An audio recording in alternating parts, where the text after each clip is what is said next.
So I just wanted to welcome everybody to our first NESBA talks and share with everybody my joy at being able to have the three people talk to us about this.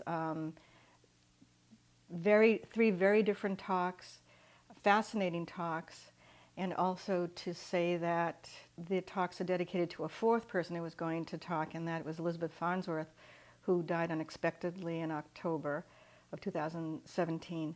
And I think the passion that Elizabeth had for the natural world is something that sort of informs all of our fascinating talks today. Everybody who spoke today has that same passion and love for their topic that Elizabeth had for her topics, and we're going to miss her, but we have her memory to help us think about our relationship to the natural world, and thank you all for being a part of this. It was great, really. I loved it. It was fabulous.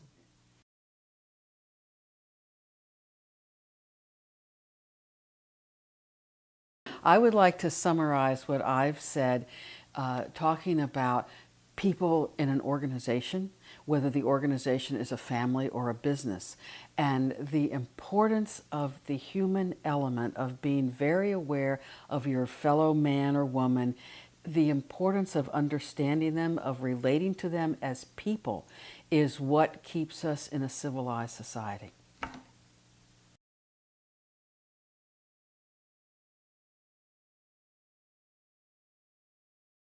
Well, I am telling a story about an artist who works in an unusual medium for representing botanical subjects. He uses glass, and his name is Paul Stankard, and he has, through his sheer determination, he's had a lot of things he's had to overcome in his life, and he has used his imagination and his determination to chart a totally new pathway in art.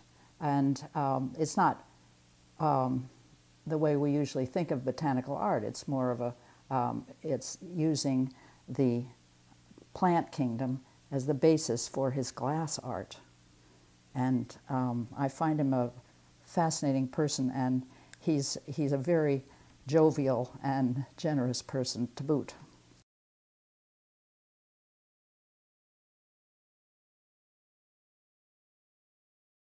What I want people to understand about Fibonacci is that it is a fascinating, useful bit of information for people to have in their lives.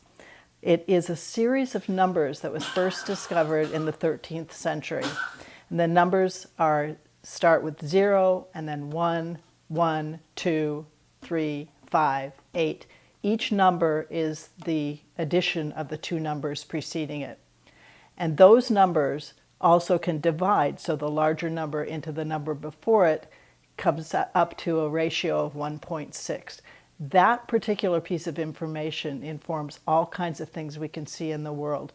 Those numbers appear in the keys on a piano. Those ratios appear in the parts of the face, in the fingers of the hand, in the relationship between the hand and the forearm, and in how we paint plants. The petals on a plant, many of them that have multiple petals or sepals, are Fibonacci numbers. There'll be 5 petals or 8 petals or 13 petals. So it's seen in all different parts of the world, and once you begin to see those numbers and those relationships, it's very hard to unsee them.